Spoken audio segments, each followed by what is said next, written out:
Good morning everyone. तो will continue with last class में जहाँ हम लोग थे। लास्ट क्लास में हम लोग बात कर रहे थे कि वेक्टर्स के बारे में थोड़ा सा। ऑलराइट, तो हमने बस एक इंट्रोडक्शन टाइप्स दिया था कि वेक्टर्स क्या हैं, कहाँ से आए, क्यों आए हैं। बहुत थोड़ा सा छोटा सा इंट्रोडक्शन ही था वो। ऑलराइट, तो let's continue with that. Good morning everyone. अभी चैट पे लिखने की ज़रूरत नहीं है, कॉपी पेन निकाल लीजिए और उसका यूज़ करें लिखने के लिए तो बेहतर रहेगा। ठीक है,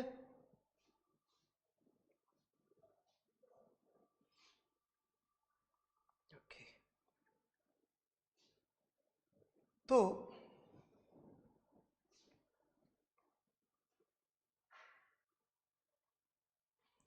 वेक्टर्स के बारे में,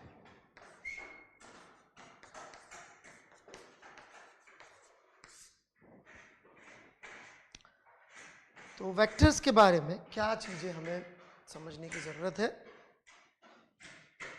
कितनी चीज़ों की ज़रूरत अभी पड़ेगी, कुछ चीज़ों की ज़रूरत बाद में पड़ेगी, तो सब चीज़ें हम थोड़ा थोड़ा सा यहाँ पे डिस्कस करेंगे।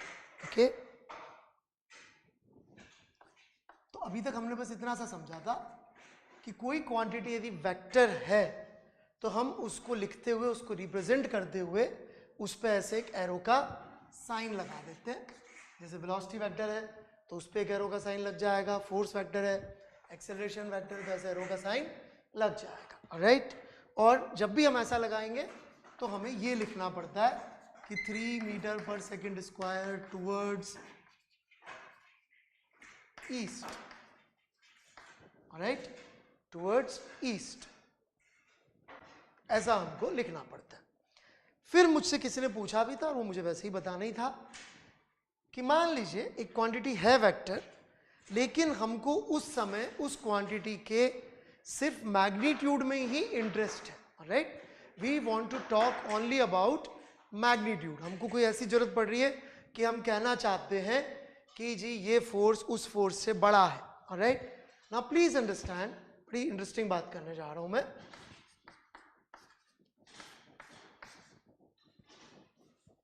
Writing something like this, all right, is mathematically not even defined.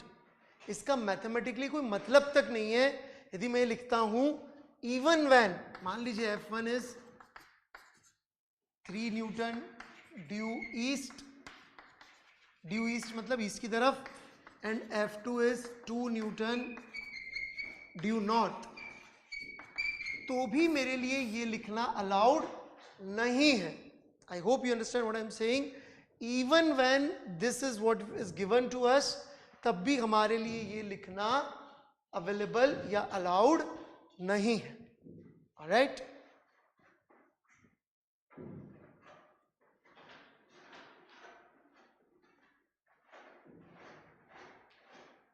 Is this okay?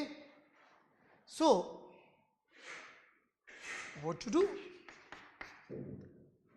तो यदि कभी हमें कंपेयर करना हो सिर्फ मैग्नीट्यूड, तो बड़े लोगों ने उसका भी एक सिंबल बनाया है, वो होता है ये। इसका क्या मतलब है कि हम इस वेक्टर के सिर्फ और सिर्फ मैग्नीट्यूड में ही इंटरेस्टेड हैं, अभी हम इसकी डायरेक्शन में इंटरेस्टेड नहीं है फॉर वॉट एवर रीजन। तो क्या मैं ये लिख सकता हूं, yes this is true, okay, writing this is true, but writing this, जैसा मैंने पिछली क्लास में समझाया था, is wrong. Writing this is wrong. Writing what we have written above is true. ये सही है, ये लिखना गलत है, क्योंकि जैसे वेक्टर लगाया तो डायरेक्शन चाहिए, लेकिन उस वेक्टर को ऐसे मॉडुलस में बंद कर दिया तो अपन सामने वाले को समझा रहे कि हमारा इंटरेस्ट जो है सिर्फ मैग्नीट्यूड में है, अभी हम सिर्फ मैग्नीट्यूड की ही बातचीत करेंगे। तो यहां तक कोई डाउट हो तो पूछ सकते हैं, नहीं तो आगे बढ़ेंगे।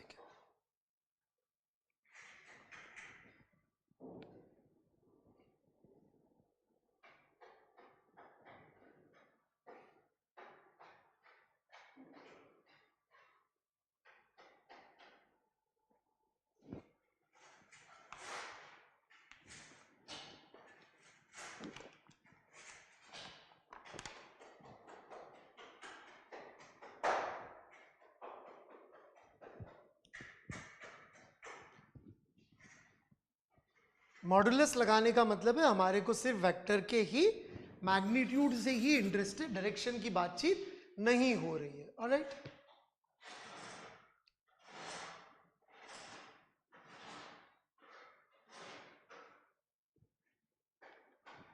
why we can't write this inequality? Because mathematically it is impossible to compare two directions. इसलिए बड़े लोगों ने ये हमें बताया कि आपको जब भी डायरेक्शंस आए यानी कि वेक्टर्स आए, तो बड़े लोगों ने ऐसा बोला है, मैथ्स जिन्होंने वेक्टर अलजेब्रा कंस्ट्रक्ट करी है उन्होंने बोला है कि वेक्टर्स में इस सिंबल का अर्थ नहीं होता, वेक्टर्स में बड़े छोटे का मतलब नहीं होता, यदि होता है तो सिर्फ मैग्नीट्यूड का होता है। Even when direction is same तब भी नहीं लिखना चाहिए यदि आपने वेक्टर का साइन लगा लिया तो। ये वेक्टर का साइन लगाने के बाद हमें क्या मालूम, वो तो बाद में देखेंगे ना डायरेक्शन सेम थी कि नहीं। मैं तो ये कह रहा हूं वेक्टर के साइन के साथ ये लिखना अलाउड नहीं है, that's it. Right, Gopal Kumar ji कह रहे हैं I am first time. First time में तो फर्स्ट लेक्चर देखिए बेटा। Vivek Khare, what is the reference for direction? हे भगवान, ईस्ट वो होता है बेटा जहां सूर्योदय होता है ना, बचपन में सिखाया होगा। सूर्योदय की तरफ मुंह करके खड़े हो जाइए तो सीधे हाथ पे ये, उल्टे हाथ पे ये, पीछे वो, तो वही है बेटा, यहाँ ईस्ट वेस्ट का तो यूज यही है। तो जो भी फर्स्ट टाइम है, you should go to the previous lectures rather than listening from the middle.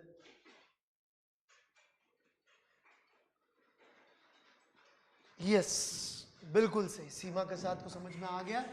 On the other hand we are allowed to write this. This is allowed because we are not dealing with direction anymore. We are dealing with the magnitude. उसमें आपको छोटा बड़ा लिखना allowed है, okay? उसमें छोटा बड़ा लिखना allowed है, ठीक है?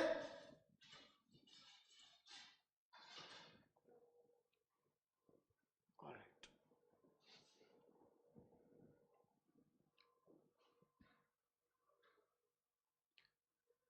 तो मेरे ख्याल से मैंने समझा दिया है।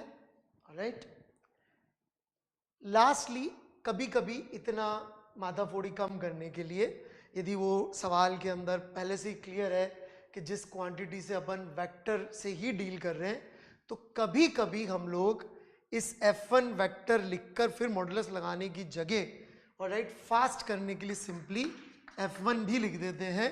तो यदि हम ना वेक्टर लगाए ना मॉडुलस लगाएं, तो यदि रेफरेंस में क्लियर है, पहले समझिएगा, यदि रेफरेंस में बिल्कुल क्लियर है बात, ऑलराइट, कि भाई ये जो चीज है ये वेक्टर है, और यदि अपन उसको बिना वेक्टर के लिख रहे हैं तो ये मान लिया जाता है कि हम लोग सिर्फ मैग्नीट्यूड की ही बात कर रहे होंगे।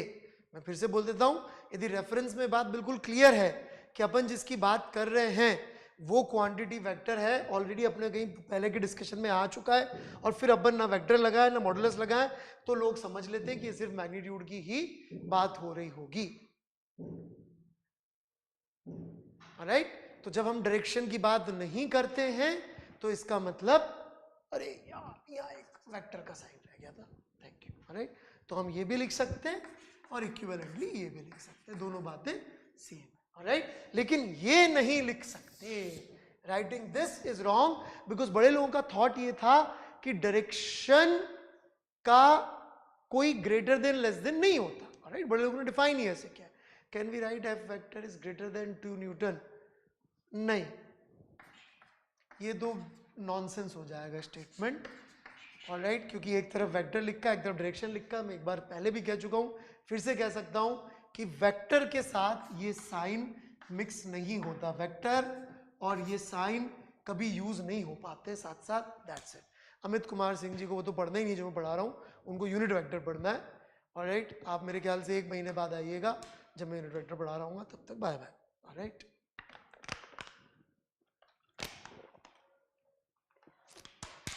ओके, तो मेरे ख्याल से मैंने मैक्सिमम बच्चों का आंसर दे दिया है। इन दोनों में डिफरेंस क्या आता है? इन दोनों में व्हाट इज दोनों? तनिष्क खन्ना सर, जो एरो बनाते हैं एफ के ऊपर वो डायरेक्शन के हिसाब से लगाते हैं क्या? अरे भगवान, this is a very interesting question by mister Tanishk Khandelwal. Alright, I would definitely like to answer this question. Alright, और काफ़ी क्यूट क्वेश्चन भी है, बड़ा इनोसेंट सा डाउट है बच्चे का, तो मैं बिल्कुल आंसर देना चाहूँगा बेटा तनिष्क। ऑलराइट, तो कई बार ऐसा सोच लेते हैं, ये पहले नहीं है ऐसा सोचने वाले इंसान, जब मैं शायद 9th 10th या 11th में था, तो मैंने भी जब पहली बार वेक्टर पढ़े थे तो मेरे भी ख्याल में ऐसा आया था डाउट। तो मुझे अपना, जब मैं छोटा था और राइट आपके जितना ना समझ बालक था, तब मेरे को भी ये थॉट आया था कि जी कोई फोर्स यदि ऊपर लग रहा हो तो उस पर एरो ऐसे बना देंगे, ऑलराइट, कोई फोर्स इधर लग रहा हो तो उस पर एरो इधर बना देंगे, ऑलराइट, और कोई फोर्स नीचे लग रहा हो तो उस पर एरो ऐसे बना देंगे। नहीं, ऑलराइट, ये सिंबल है, ये डायरेक्शन वाली क्वांटिटी इसको रिप्रेजेंट करता है बेटा। ये इस बात को बिल्कुल रिप्रेजेंट नहीं करता कि डायरेक्शन किधर है। F1 भी ऐसे ही लिखेंगे, F2 भी ऐसे ही लिखेंगे, F3 भी ऐसे ही लिखेंगे, चाहे ये नॉर्थ हो, चाहे ईस्ट हो, चाहे अप हो, चाहे डाउन हो, सब पे एरो ऐसे ही लगाया जाता है ट्रेडिशनल तरीके से।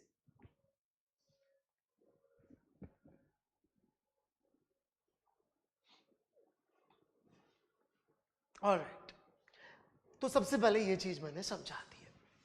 ऑलराइट,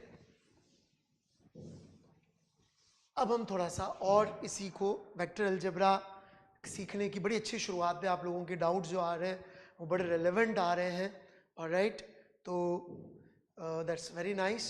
ऑलराइट सर, बॉडी के रेस्ट में वेक्टर एक्सेलरेशन पता नहीं, कोई इररिलेवेंट डाउट, सिर्फ अगर फोर्स में डायरेक्शन इंपॉर्टेंट होती है तो हम तो ऑलराइट वो अलग कहानी है, ठीक है। तो कोई डाउट है तो पूछ सकते हैं, मैंने काफ़ी हद तक आंसर दे दिए हैं। अब हम बहुत ही अच्छी डायरेक्शन में चल रहे हैं। काफ़ी इंटरेस्टिंग आप लोग जो डाउट्स पूछे थे अभी तक, very nice most of them, alright, उससे मुझे और इंस्पिरेशन मिल रही है, मैं आपको और अच्छी तरह से वेक्टर अलजेब्रा पढ़ाऊँ। तो बिल्कुल फोकस से पढ़ते रहिए, बहुत मज़ा आ रहा है मुझे आप लोगों को समझाने में, ऑलराइट। लेकिन कई लोग क्या करें, जो हमने नहीं पढ़ाया उस पर डाउट पूछ रहे हैं, कोप्लेनर वेक्टर जानना है किसी को, जो भी आगे का जो मैंने नहीं पढ़ाया, which is probably the whole universe, alright, I can not answer that, alright. Meanwhile यदि आपको चैट करने की इच्छा है तो यू कैन प्लीज चैट भी करें और लाइक भी कर दें साथ साथ। सर लाइक वेक्टर के लिए आ रहे। अब हम लोग बात करेंगे इक्वल टू साइन का, ओके, इस साइन की बात करेंगे वेक्टर में, ऑलराइट। तो equal to sign in vector, that's what we are going to talk about. So if we come across a scenario where F1 is 3 Newton due northeast direction, I hope सब समझते होंगे, नहीं समझते हैं तो देख लीजिए, यदि ये ईस्ट है, ये नॉर्थ है, ये वेस्ट है और ये साउथ है, ऑलराइट, तो this is north east, alright, and let's say F2 is 3 Newton due south. So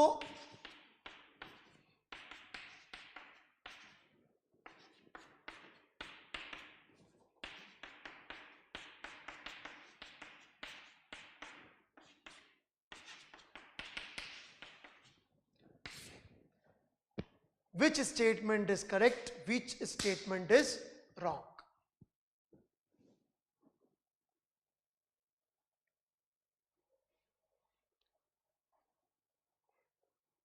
नहीं, ये लिखना पड़ेगा सर BC इज करेक्ट या AB इज करेक्ट या A is correct, BC is wrong. पूरा आंसर लिखिए पद्माक्ष जी, सबसे पहले आंसर लिखेंगे पर आधा तो क्या फायदा।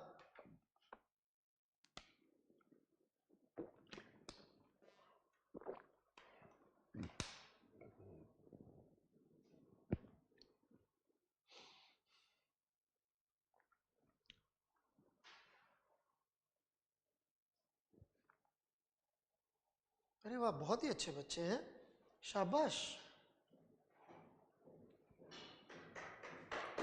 बहुत बढ़िया, मैक्सिमम बच्चों के आंसर सही है। This is wrong and these two are actually same statements. समझ में तो आता है आप लोगों को, आप क्यों इतना टेंशन ले रहे हैं, धीरे धीरे चलिए, बस टेंशन मत लीजिए कि आगे इतना करना है उतना करना है। चाइनीज वैसे तो बहुत बदनाम है, बट उनकी एक कहावत है, ऑलराइट, बड़ी अच्छी, कि even 1000 mile journey starts with single step. तो हम अभी वो पहली बेबी स्टेप्स ले रहे हैं ना, ऑलराइट। उसेन बोल्ट ने भी कभी चलना सीखा होगा, राइट, तो अभी हम चलना सीख रहे हैं, ओके। अभी हम हुसैन बोल्ट के बारे में से रेस लगाने के बारे में सोचेंगे तो प्रॉब्लम हो जाएगी। I hope everybody knows Usain Bolt, alright, तो बिल्कुल सही, all of you are right. A is wrong, why A is wrong? A is wrong because vector में, ऑलराइट, वेक्टर में जब हम लोग बात कर रहे हैं तो जैसे ही डायरेक्शन आई तो ये जो क्वांटिटी है, ये जो क्वांटिटी है F1 वेक्टर F2 वेक्टर, ये सिर्फ मैग्नीट्यूड इक्वल होने से इक्वल नहीं होंगी। ऑलराइट, जस्ट आपने बोल दिया इनके मैग्नीट्यूड इक्वल है इसलिए इक्वल हो जाए, ऐसा कभी नहीं होगा बच्चों। सिर्फ मैग्नीट्यूड इक्वल होने से कोई मतलब नहीं है। ऑलराइट, इनफैक्ट एक बड़ी इंटरेस्टिंग किताब मैंने फिजिक्स की कई बरसों पहले पढ़ी थी। ऑलराइट, उसने तो बड़ा जबरदस्त काम किया हुआ था, मुझे आज भी जब पढ़ाता हूं तो याद रहता है। उस किताब ने, आपको नहीं करना है ऐसा, वो थोड़े से अपने आप ही ऑलराइट थोड़े अलग टाइप के ऑथर है, वो अपनी ही दुनिया में रहते हैं, बाकी बहुत मैक्सिमम लोग जो किताबें हैं वो उनकी भाषा नहीं मानती है। उन्होंने लेकिन जो एक बात कही थी बड़ी रेलेवेंट है इस समय पर, वो ये कि जब आप दो वेक्टर के लिए इक्वल टू लिखने जा रहे हैं, ऑलराइट, तो उस पर इक्वल टू में भी वेक्टर का साइन लगाना चाहिए। क्यों? क्योंकि ये जो इक्वल टू है ये नॉर्मल एल्जेब्रिक इक्वल टू नहीं है।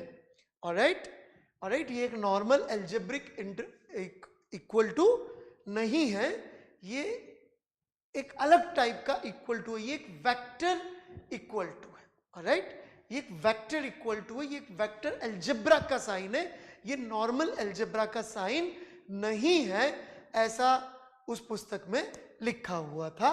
तो यही मैं यहां पे कह रहा हूं कि ये इक्वल टू एक नॉर्मल इक्वल टू नहीं है जो आज तक हमने पढ़ा है। इतनी अच्छी बात कहने पे एक आदमी ने डिसलाइक कर दिया, दिल टूट जाता है यार। ऑलराइट, इतनी अच्छी बात कहने पे एक डिसलाइक बढ़ गया। ओहो, कैसा जमाना आ गया, क्या दुनिया है।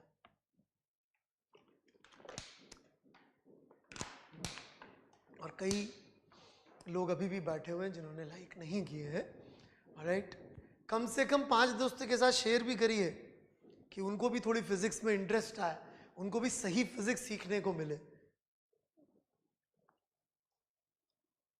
ना ना ना ना, सिंबल से थोड़ी पता लग जाएगा। ऑलराइट, ये गलत है मिस्टर या मिस चंद्रकांता। सिर्फ फोर्स पर जो लगेगा उसमें, उससे नहीं पता लगेगा, ये रिप्रेजेंटेशन है, सिंबल है, सिर्फ इसको देख के नहीं पता लगेगा कि उसकी डायरेक्शन क्या है। ऑलराइट, सिर्फ उससे पता नहीं लगेगा कि डायरेक्शन क्या है। ओके, हे भगवान, मैंने लाइक के लिए बोला तो डिसलाइक बढ़ा दी लोगों ने। लोग मजे लेते हैं, यहाँ पढ़ते नहीं है। ऑलराइट, आ रहा हूं, इक्वल टू का क्या मतलब है उसी पे आ रहा हूं मैं। Okay, when we say two vectors are equal, इसका क्या मतलब है जरा लिख लीजिए।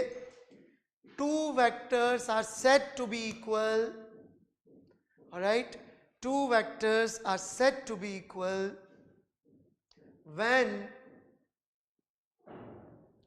they have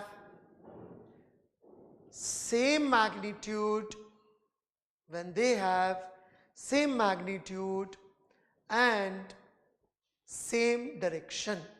Alright, when they have same magnitude and they have same direction. लोग टाइपिंग में ध्यान दे रहे हैं रादर देन लिखने की बजाय। प्लीज राइट डाउन, मैं एक बार और बोलूंगा, चैट से अपना हाथ हटा लीजिए और लिखिए, जब मैं बोलूंगा डाउट तब पूछेंगे। Two vectors are said to be equal when they have equal magnitude and same direction. यहां पे मैं थोड़ा सा स्पेसिफाई कर दूं इक्वल मैग्नीट्यूड को।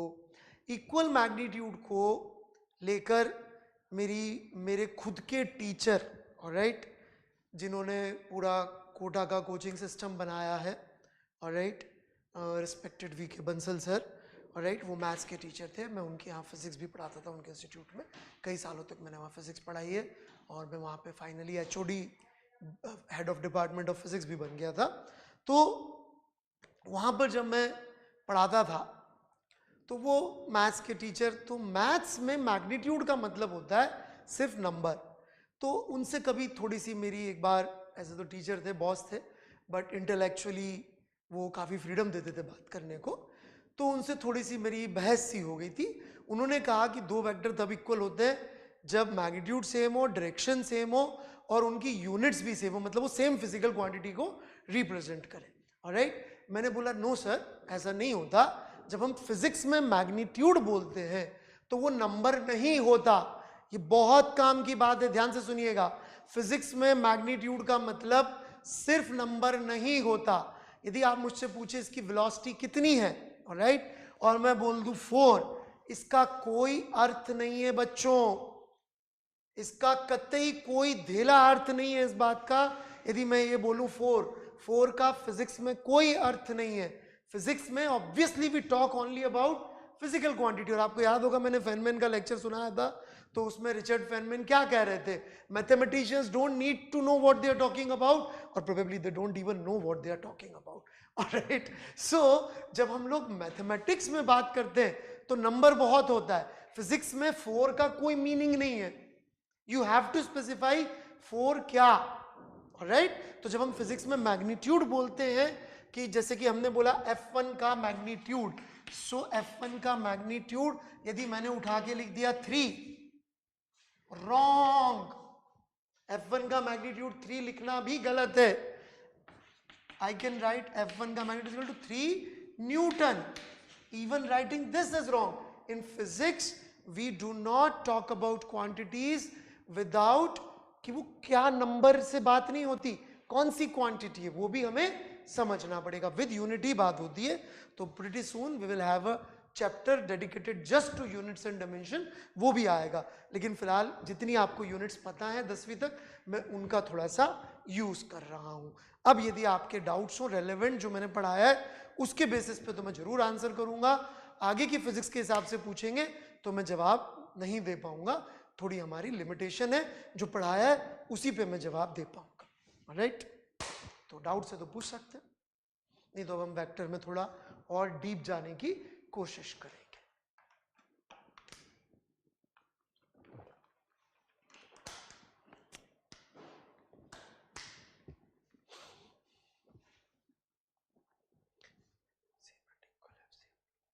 In physics are same and equal have same meaning, yes, interchangeable से word है most of the time तो, right। बेटा याद नहीं है, बहुत जमाने पहले पढ़ी थी।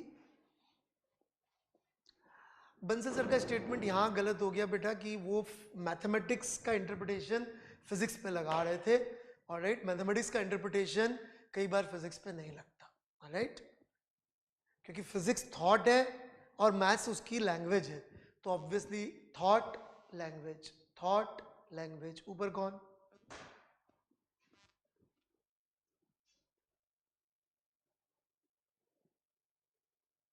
हाँ जब आएंगे हम देख लेंगे, राइट, यूनिटलेस देख लेंगे। Sir doubt from previous lecture, g in m g is attractive force और action due to gravity. So Rushil Ajaria, मैंने इसका बहुत डिटेल में आंसर दिया हुआ है, आप पिछली हमारी वो देखिए प्लेलिस्ट, शुरू से जवाब मिल जाएगा।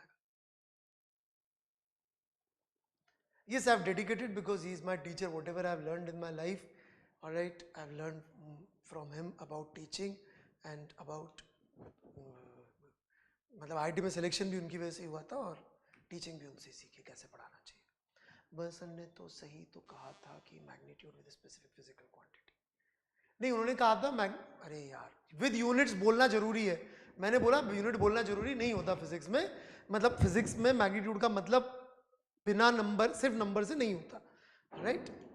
यदि हमने फिजिक्स में बोल दिया फोर्स इज 3 तो इसका कोई अर्थ नहीं है। तो यदि हम बोलते फोर्स का मैग्नीट्यूड 3 न्यूटन है, या मैंने बोला मैं फोर्स का मैग्नीट्यूड बताने जा रहा हूं, यदि मैंने बोला कि मैं फोर्स का मैग्नीट्यूड बताने जा रहा हूं, ऑलराइट, तो वो फोर्स का मैग्नीट्यूड मैं बताने जा रहा हूं और मैं 3 बोल के चलाया तो गलत होगा, ऑलराइट।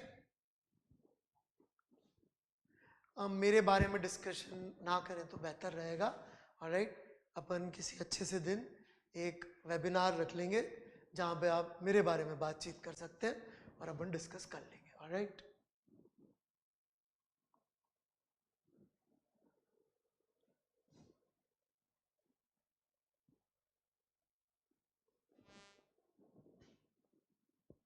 फिजिक्स में मैग्नीट्यूड का मतलब है with units, number with units. ये लिखा है बेटा यहां देखो, this is magnitude, this is not magnitude, that's it. चलिए आगे बढ़ते हैं। जबकि मैथ्स में मैग्नीट्यूड का मतलब सिर्फ नंबर होता है, क्योंकि उनको यूनिट या क्वांटिटी समझ में नहीं आती। ओके, सो आगे बढ़ते हैं हम लोग। तो ये था कैसे हम लोग रिप्रेजेंट करेंगे वेक्टर को सिर्फ लिखने में, ओके। लेकिन ये लिखने से हमारे को कुछ मिलना नहीं है। कैसे नहीं मिलना? क्योंकि मुझे कोई एक प्रॉब्लम दे दे कि एक ऑब्जेक्ट पे दोनों फोर्स लग रहे हैं, बताइए बताइए कि उसका एक्सेलरेशन क्या होगा। राइट, बताइए उसका एक्सेलरेशन क्या होगा।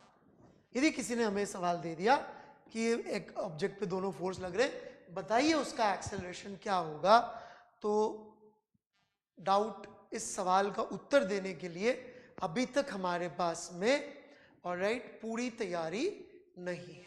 ऑलराइट,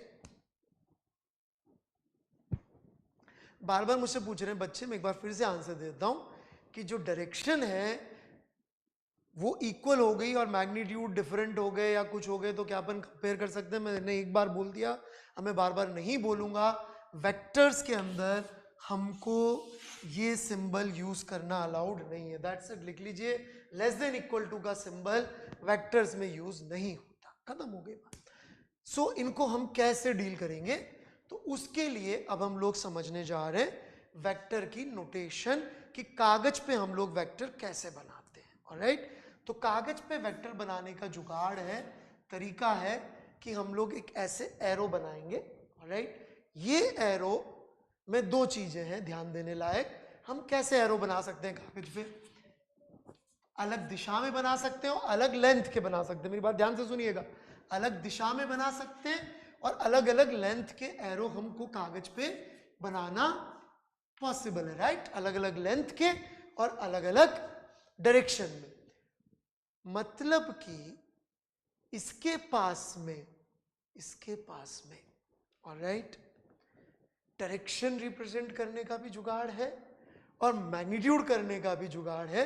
तो सबसे पहले ओरिजिनली जब लोगों ने वेक्टर को लिए अलजेब्रा बनाने की कोशिश करी, तो what they used was basically the arrow symbol. Alright, this is what they used, arrow symbol. Alright, so arrow representation is one of the very popular and good way of representing vectors. Alright,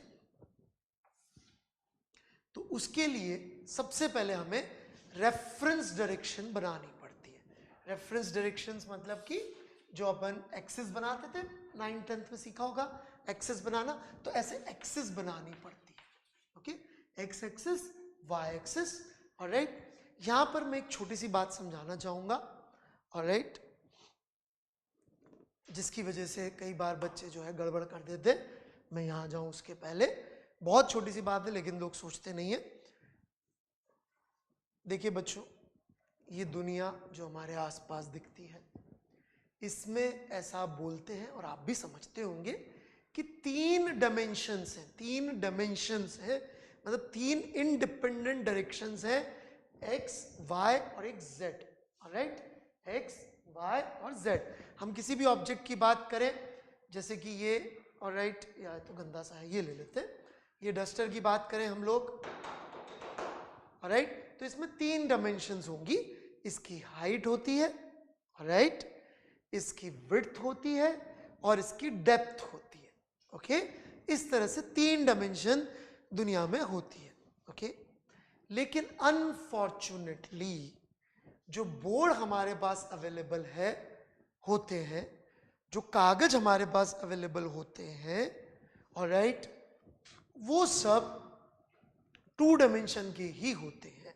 alright, generally हमारे पास 3 dimensional tools visualisation के easily available नहीं होते हैं। Alright, हाँ, मैंने वो iron man के पास जरूर देखा है, आयरन मैन की जो मूवी वगैरह आती रहती है, एवेंजर्स वगैरह, उसमें उसके पास 3 डायमेंशनल टूल होता है। वो एक क्या है उसके नाम कंप्यूटर का, जार्विस। राइट, तो जार्विस कंप्यूटर के पास में जरूर एक 3 डायमेंशनल टूल होता है। ऑलराइट, वो जो टूल जिससे आयरन मैन काम कर रहा होता है वो जरूर 3D है। तो जब मैं भी आयरन मैन लेवल के मेरे पास टैग होगी और आपके पास भी आयरन मैन लेवल का टैग होगा, ऑलराइट, तब हम लोग शायद 3D वाले चीजें काम कर सकेंगे।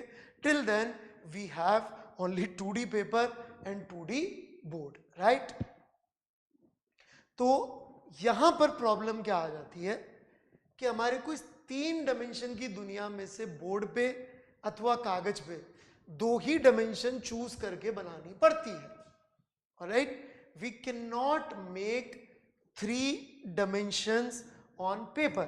So whenever we are making, alright, only 2 dimensions on paper, we would and we have to decide and choose, alright, कि कौन सा रखना है और कौन सा चला जाएगा. ऑलराइट, कोई एक डायमेंशन हमें हर बार छोड़ना पड़ता है. Alright, so there is a deep discussion now going on उसके पास जो कंप्यूटर है उसका नाम क्या है. Alright,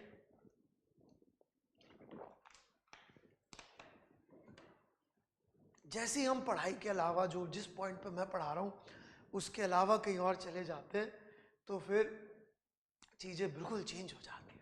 okay,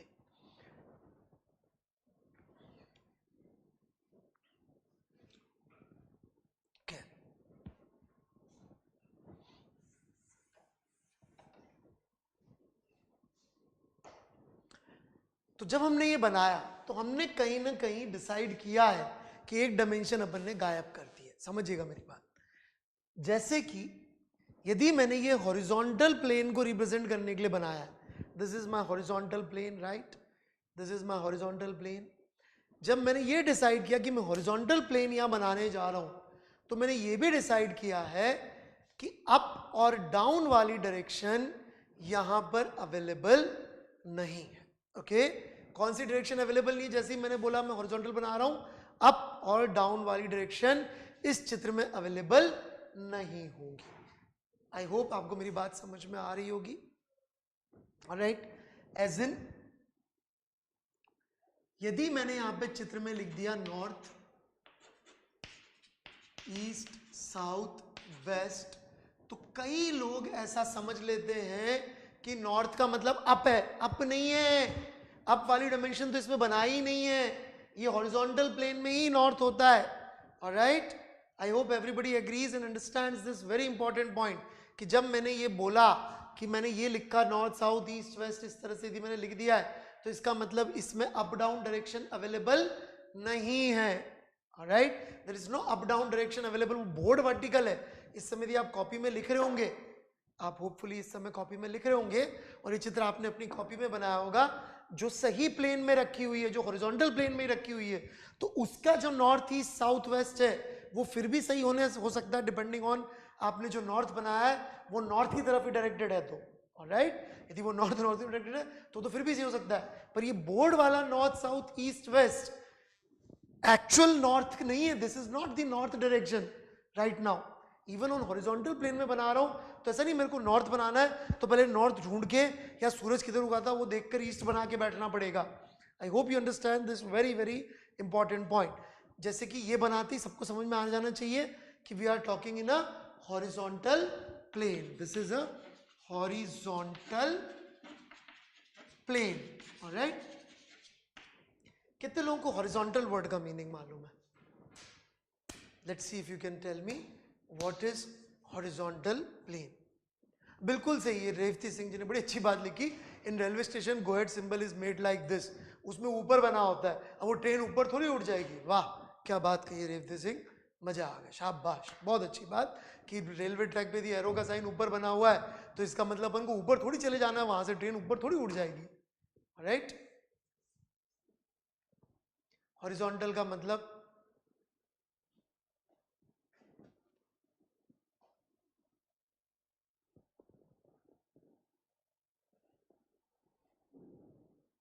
Ayush Raj parallel to gravity. हे भगवान,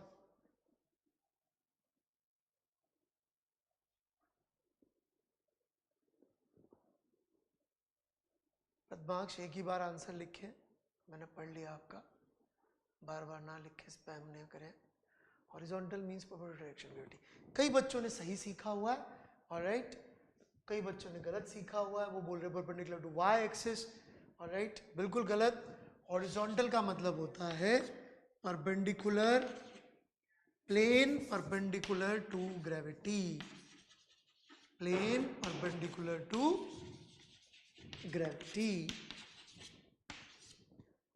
आपको जान के अजीब लगेगा, मैं 13वीं क्लास जो 12वीं 2 साल कोचिंग में कर चुके होते हैं, उन बच्चों से जब पूछता हूँ हॉरिजॉन्टल का मतलब बता दीजिए, और वो दुनिया में पता नहीं कहाँ कहाँ से कोचिंग लेके आते हैं, कितने इंटरनेट से पढ़ के आ जाते हैं, पर उनको ये बेसिक्स नहीं आते। दीज आर बेसिक्स के पता तो हो, राइट। तो हॉरिजॉन्टल प्लेन मतलब प्लेन परपेंडिकुलर टू ग्रेविटी। जैसे कि ये प्लेन है जो मैं अपने हाथ से दिखा रहा हूँ, चौके का sign. So this is the plane which is perpendicular to gravity. हम लोग इसको ग्राउंड इसलिए नहीं कहते, ग्राउंड तो ऊपर नीचे कैसे भी जा सक रहा होता है, यदि हम किसी पहाड़ पे हैं, किसी ढलान पे हैं, कहीं है, तो ग्राउंड नहीं कहते, इसलिए हम क्या कहते हैं, प्लेन परपेंडिकुलर टू, ये परपेंडिकुलर का साइन है, ज्योमेट्री में यूज होता है, plane perpendicular to gravity. Alright, this plane perpendicular to gravity. अब मान लीजिए मैंने यहां पे ये एक्स वाई बनाया, ऑलराइट, और मैंने कह दिया ये वर्टिकल प्लेन है, this is a vertical plane, alright, vertical plane. तो यहां पर दिशाएं कैसे दिखेगी बच्चों? ट्रेडिशनली हम लोग जनरली यही लिखेंगे, अप डाउन तो वाई में ले लेंगे, और ये डिपेंडिंग ऑन ये प्लेन कौन सी दिशा को कैप्चर करता है। ऑलराइट, मान लीजिए सूरज इधर उगता है हमारे यहाँ, तो जहां से मैं दिखा रहा हूँ सूरज इधर उगता है, ऑलराइट, तो सूरज इधर उगता है, मैं भी भूल गया हूँ, I am confuse now. Alright, let's say सूरज यदि इधर उगता है तो ये ईस्ट हो गई और ये वेस्ट हो गई डायरेक्शन, तो मैं यहाँ पे लिख सकता हूँ ईस्ट एंड वेस्ट, यदि ये बोर्ड में ईस्ट वेस्ट प्लेन को कैप्चर कर रहा है तो। परंतु मान लीजिए मुझे एक वर्टिकल प्लेन बनाना है जो इस एक्सिस को कैप्चर करे, इस वाले प्लेन को कैप्चर करे, ऑलराइट, तो उसके लिए मैं बोर्ड को उठा के नहीं घुमाने जाऊंगा, all I need to do is this, ये लिख लिया होगा, मुझे यहां उठा के इतना सा चेंज कर लेना है कि जी ये अप डाउन, और यहां मैं लिख सकता हूं नॉर्थ साउथ, डिपेंडिंग ऑन मैं किस दिशा को क्या कहना चाहता हूं, राइट।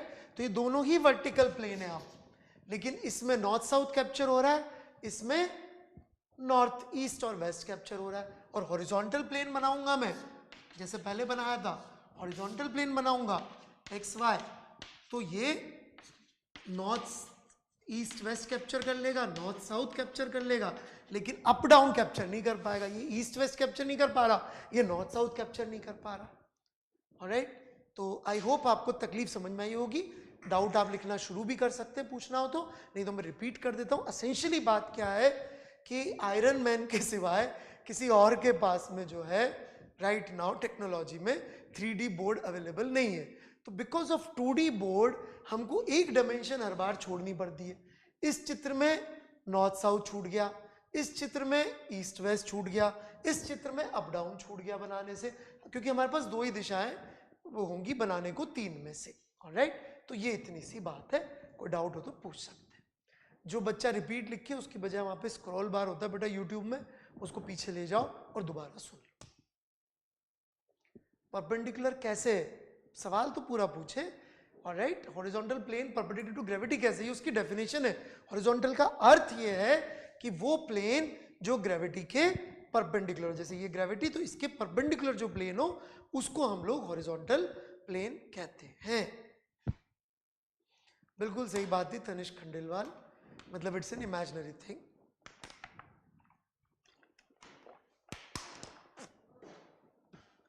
वर्टिकल प्लेन की डेफिनेशन, दैट्स वेरी गुड, जब तक कोई डाउट नहीं पूछे। वर्टिकल प्लेन मतलब plane containing gravity, alright. Vertical plane मतलब प्लेन पैरेलल टू ग्रेविटी।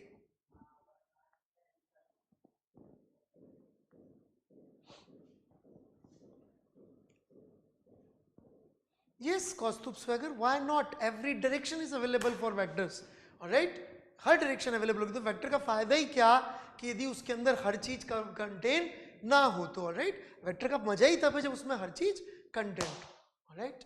तो वर्टिकल प्लेन की डेफिनेशन लिख लीजिएगा, प्लेन पैरेलल टू ग्रेविटी, जैसा ऋषिकेश का साथ ने लिखा। Very good. डाउट्स किसी ने भी नहीं पूछे अभी तक? Nandan Bose, sir, when will coaching start in Goda? Maybe this question should be directed to our dear Prime Minister, not to Amit Gupta. All right.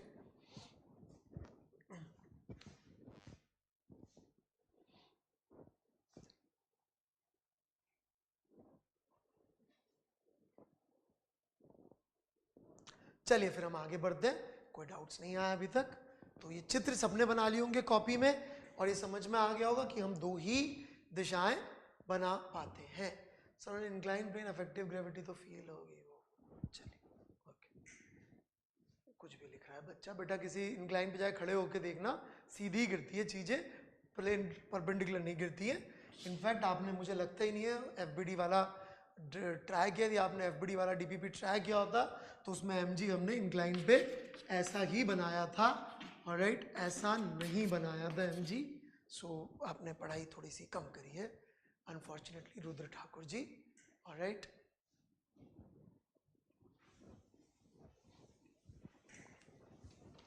एक बच्चे ने पूछा vertical and z direction are same. No बेटा, ये नाम है, x आप किसी भी डायरेक्शन को नाम दे सकते हैं बच्चे, ऐसा कोई रेस्ट्रिक्शन नहीं है कि आप एक्स नाम जो है वो रेस्ट्रिक्टेड रखेंगे सिर्फ हॉरिजॉन्टल में ईस्ट के लिए, ऐसा नहीं है, जनरली ऐसा किया जाता है, ऑलराइट। तो ये रेस्ट्रिक्टेड नहीं है एक्स वाई जेड हम किसको असाइन करें। मैं चाहें तो ये भी बना सकता हूं, मुझे कोई भी ये बनाने से नहीं रोक सकता। यदि मैं ये बना के ये लिख दूं north south east west, is this correct? Yes it is correct, it is no problem. ये सिर्फ नाम है, हम जिसको चाहे एक्स वाई जेड नाम दे सकते हैं, ओके। ये अपनी चॉइस है किसको नाम एक्स देना है, किसको वाई देना है, किसको जेड देना है, अपनी चॉइस है, ठीक है। तो इसलिए कोई मतलब नहीं है कि जेड जो होगी वो वर्टिकली होगी, कुछ भी हो सकती है। अमोल गर्ग ने एक बड़ा अच्छा डाउट पूछा है, मैं थोड़ा सा सोच रहा था इसके बारे में बोलूं कि ना बोलूं। तो इनफैक्ट ये चीज आपको धीरे धीरे समझ में आएगी कि हमने जो डेफिनेशन दी हॉरिजॉन्टल और वर्टिकल की, वो कितनी डीप और कितनी करेक्ट है, राइट। अरे यार, ये अमोल गर्ग का डाउट क्यों डिलीट कर दिया? चलो अमोल बेटा एक बार दोबारा अपना डाउट लिख दीजिएगा, सर डिलीट नहीं करेंगे इस बार, ऑलराइट, क्योंकि मैक्सिमम लोग इररिलेवेंट चीजें पूछते हैं इसलिए, ऑलराइट। तो अमोल गर्ग दोबारा डाउट पूछ लीजिएगा चैट में, मैं आंसर दे रहा हूं फिर भी, कि जब भी किसी प्रश्न में वर्ड हॉरिजॉन्टल या वर्टिकल यूज हो जाए, ऑलराइट, जब भी वर्ड हॉरिजॉन्टल या वर्टिकल यूज हो जाए तो इसका अर्थ ये होता है कि वहां पर ग्रेविटी प्रेजेंट है। इसका मतलब यदि हम ग्रेविटी फ्री स्पेस में हो, space word is not correct, we are also in space, मेरे हिसाब से तो अर्थ भी एक स्पेसशिप ही है, okay, we are travelling in space, alright. In fact solar system is travelling in space, galaxy is also travelling in space, alright, so we are in space, always we are in space. खैर anyway, यदि हम gravity free space में हो, correct word is, यदि हम gravity free space में हो तो क्या वहां हॉरिजॉन्टल वर्टिकल का अर्थ होगा? नहीं होगा, बिल्कुल सही बात है, ग्रेविटी फ्री स्पेस में, ऑलराइट, हॉरिजॉन्टल वर्टिकल का अर्थ नहीं होगा, ऑलराइट। जैसे ही हमने हॉरिजॉन्टल वर्टिकल यूज किया, इसका अर्थ ही होता है कि वहां पर ग्रेविटी प्रेजेंट है, वहां पर ग्रेविटी प्रेजेंट है, ऑलराइट। तो ग्रेविटी का होना और हॉरिजॉन्टल वर्टिकल का होना साथ साथ ही है। यदि ग्रेविटी बोल दिया तो हॉरिजॉन्टल वर्टिकल है, हॉरिजॉन्टल वर्टिकल बोल दिया तो ग्रेविटी है, ऑलराइट।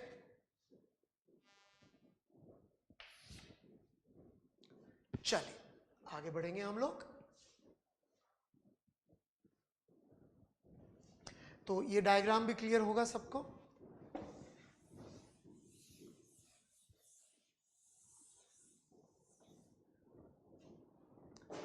तो वेक्टर की representation as an arrow, alright, alright, vector की रिप्रेजेंटेशन एज एन एरो के लिए सबसे पहले हमें चाहिए होगी एक्सिस, ये मैंने एक्स वाई बना दिया।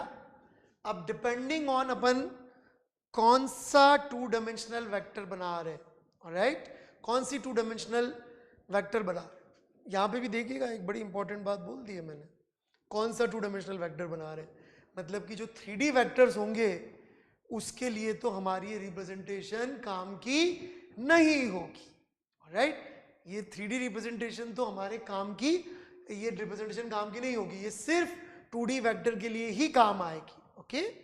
तो कौन सी 2D बना रहे हैं वो अपनी चॉइस है, वो ये भी हो सकता है और वो ये भी हो सकता है, ऑलराइट, वो अब इम्पोर्टेंट नहीं रहा, ऑलराइट।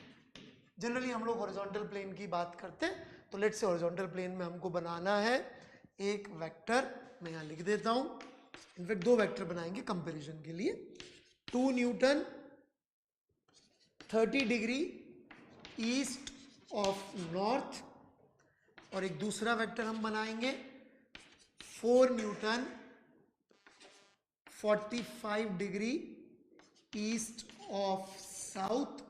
इसको कई बार हम लोग सिंपली साउथ ईस्ट भी लिख देते हैं, सिंपली साउथ ईस्ट भी इसको लिख सकते हैं, कुछ नहीं लिखते तो मतलब 45 डिग्री हो जाता है। ये दो वेक्टर हमको बनाने हैं कागज पे।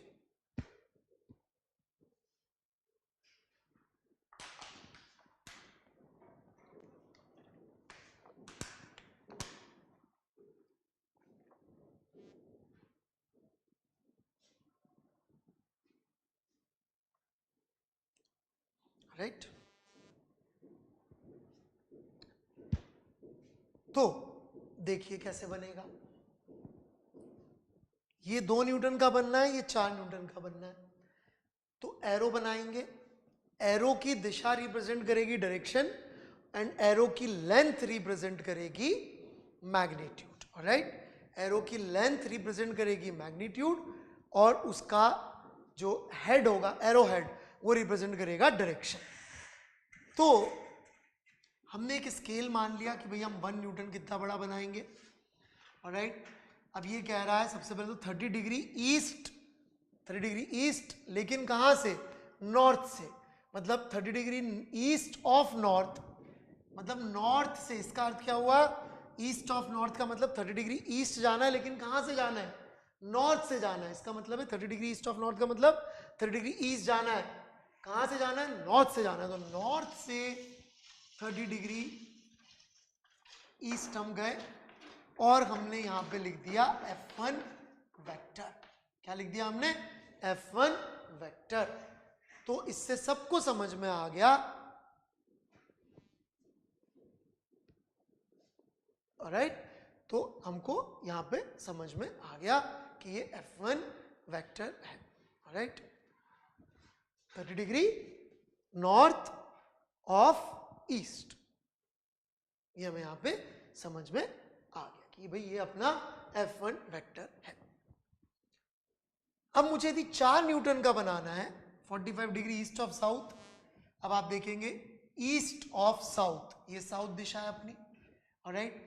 इससे हमें जाना है ईस्ट, ऑलराइट। 45 डिग्री ईस्ट जाना है, कहां से जाना है, साउथ से जाना है।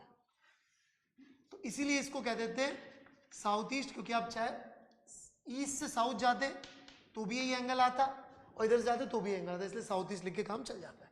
और इसकी जो लेंथ बनेगी, F2 वेक्टर की जो लेंथ बनेगी, वो इस लेंथ से डबल बनेगी, ऑलराइट। F2 वेक्टर की जो लेंथ बनेगी वो इससे डबल बनेगी। This is how you make vectors on paper. This is a very limited way of representing vector, not the best mathematical output in life. Mathematics इससे बहुत बेहतर कर सकती है, लेकिन शुरुआत वही बात है, बेबी स्टेप्स लेने की, ऑलराइट। उसेन बोल्ट बनने के लिए भी ठीक से चलना सीखना पड़ेगा। चलने में ही गड़बड़ हो जाएगी चलना सीखने में, तो दौड़ना कभी नहीं सीख पाएंगे, ऑलराइट। तो इसलिए चलना सीखना पड़ेगा, सही। तो अभी हम बहुत बेबी स्टेप्स चल रहे हैं कि हम लोग वेक्टर को कागज पे बनाना सीख रहे हैं। इसमें इस लिमिटेशन है, सिर्फ 2D बनेंगे, ऑलराइट। डबल लेंथ इसलिए होनी पड़ेगी क्योंकि मैग्नीट्यूड डबल है, तो लेंथ ऑफ एरो आप लिख लीजिए, length of arrow represents magnitude, alright. Length of arrow represents magnitude.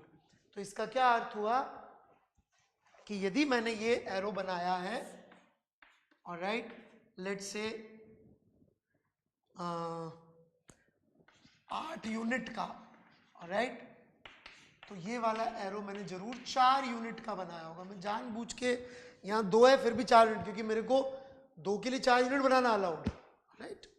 लेकिन यदि ये 4 यूनिट का है तो इससे डबल लेंथ का ये बनेगा 8 यूनिट का। या ये 40 यूनिट का बनाया है तो ये मुझे 80 यूनिट का बनाना पड़ेगा।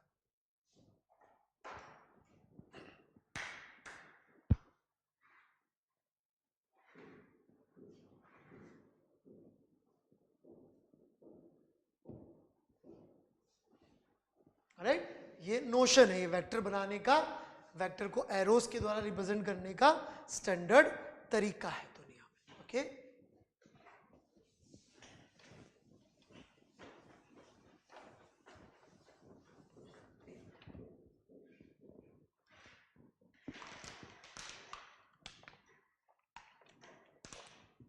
अमोलकर का कहना है वाई यूनिट्स है बेटा, बिकॉज कागज के ऊपर न्यूटन नहीं होता, कागज पे तो सिर्फ लेंथ हो सकती है, राइट। अमोलकर का बड़ा अच्छा डाउट है कि यहाँ पे यूनिट क्यों लिख रहे हैं सर आप, न्यूटन क्यों नहीं लिख देते। कागज पे न्यूटन नहीं होता, कागज पे तो सेंटीमीटर और मीटर ही हो सकते हैं ना बेटा, इसलिए।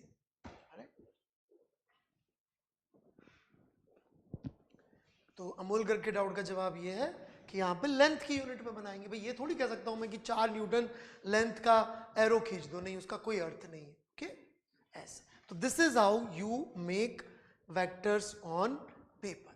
तो यहाँ तक कोई डाउट हो तो अब आप पूछ सकते हैं, हालांकि आप लोग साथ साथ ही वो लिखते रहते हैं पूछने की जगह। ऑलराइट,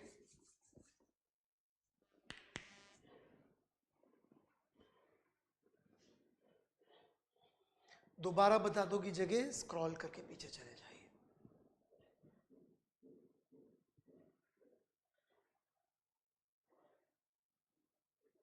यस, दैट्स व्हाट फरियाद खान, बिल्कुल सही कह रहे हैं आप मिस्टर खान, कि हम यहाँ पे ये कह रहे हैं जैसे कि ऐसा बनाया है तो हम ये कह सकते हैं कि भाई alright 20 unit of length is 1 newton, ये हम बेसिकली इसमें कह रहे हैं। Okay, 20 unit of length is 1 unit. Sir why to draw vector on paper, ताकि काम शुरू कर सके। बड़े लोगों ने शुरू में ऐसे ही किया था, एफबीडी वाला आपने काम किया होता वर्क तो आपको समझ में आ गया होता एफबीडी क्यों बना रहे हैं अपन, ताकि फोर्सेस से डील कर सके। तो बेटा अपना मैग्नीट्यूड चेंज कर लेंगे। सत्यनारायण जैन का सवाल है कि सर 4 न्यूटन की जगह बहुत बड़ी नंबर हो, तो बेटा आपने मैप आपके शहर का भी देखा होगा, हिंदुस्तान का भी देखा होगा, अपने मोहल्ले का भी देखा होगा, तो आपने जो मैप देखे उसमें स्केल चेंज कर लीजिए, बड़ा दिखाना है तो स्केल बड़ा कर लीजिए, उसमें कौन सी बड़ी बात है, राइट। अब जो हमारा नेक्स्ट पढ़ाई का टॉपिक है, प्रियंवदा द्विवेदी ने वही डाउट पूछ लिया, इसका मतलब आप लोगों की सोच बिल्कुल सही दिशा में चल रही है। इस वजह से अपन नेक्स्ट डाउट भी वही है जो हम पढ़ा रहे हैं कि वेक्टर्स को ऐड या सब्ट्रैक्ट कर सकते हैं कि नहीं कर सकते हैं, करते हैं तो कैसे और क्या, ये सब हम लोग बातचीत कर रहे हैं नेक्स्ट, राइट।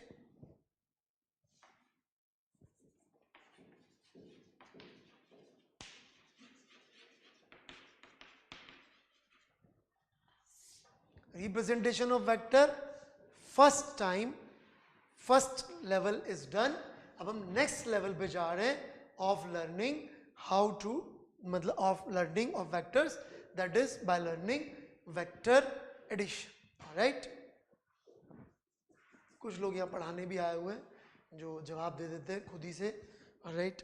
मुझे लगा पढ़ने आए थे लेकिन कुछ लोग पढ़ाने भी आए, कोई बात नहीं। So vector addition, now vector addition is again not same as a normal scalar operation। कहने का मतलब यदि मुझे कोई ये बोले कि ये दो वेक्टर्स को ऐड कर दीजिए, ऑलराइट, तो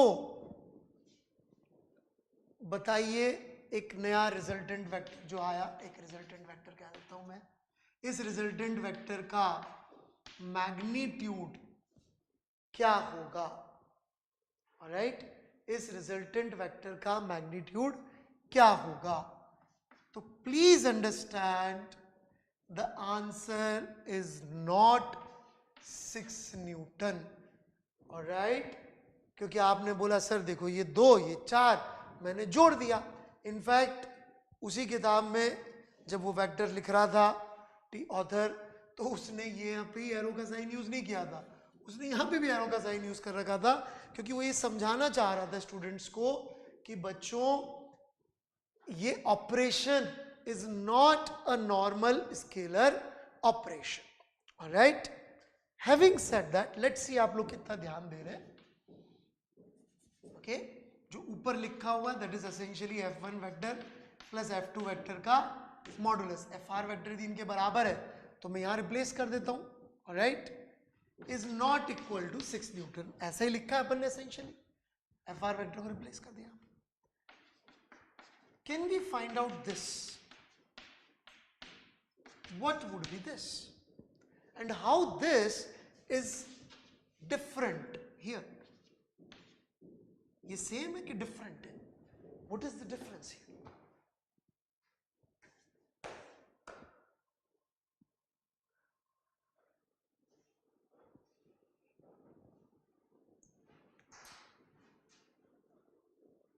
See, this answer would be 6 Newton. बिल्कुल सही, बिल्कुल सही। ये आंसर 6 न्यूटन है। These are two different things going on here. Alright? बहुत अच्छे, मैक्सिमम बच्चों के बात समझ में आई है। Alright? ये बिल्कुल डिफरेंट है। ये ऑपरेशन है एक वेक्टर ऑपरेशन जो हमें अभी सीखना है। Alright? ये वेक्टर ऑपरेशन है। ये हमें दो वेक्टर क्वांटिटीज को जोड़ना है डायरेक्शन को अकाउंट में लेके, जो अभी तक हमें नहीं आया है। राइट? ये ऑपरेशन एक्चुअल में वेक्टर ऑपरेशन नहीं है। क्यों नहीं है वेक्टर ऑपरेशन? बिकॉज ये अपन बोल रहे हैं कि जी एफ का मैग्नीट्यूड सोचो, डायरेक्शन मत सोचो डायरेक्शन, तो क्या बचा? 2 Newton. This can be replaced by 2 Newton, this can be replaced by 4 Newton, and this will obviously be 6 Newton. But this cannot be replaced by 2 Newton. Just writing 2 Newton here will not help us. और यदि मैं 2 Newton 30 degree east of north को 45 degree east of south को English में जोड़ने जाऊंगा तो मेरे पास कोई तरीका नहीं होगा। तो आई होप एवरीबडी अंडरस्टैंड्स नाउ कि हमको वेक्टर एडिशन पढ़ने की जरूरत क्यों पड़ेगी, क्योंकि हमको उनके मैग्नीट्यूड को जोड़ना is different compared to उनको खुद को जोड़ना। alright, so that's why we would need to learn vector addition। alright, ये हम लोग नेक्स्ट क्लास में सीख रहे होंगे vector addition। ठीक है, so that's it, thank you very much। if ये कोई असाइनमेंट यदि होगा ऊपर तो वो आज तो नहीं होगा, मोस्ट प्रोबेबली अगली क्लास में हो पाएगा अपलोड, तो वो अपलोड हो जाएगा, आप लोग देख लीजिएगा, उसमें बता दूंगा मैं क्या करना है। आज अपलोड हो जाए तो इसी लेक्चर में होगा, देख लीजिएगा। Okay, thank you very much, bye bye.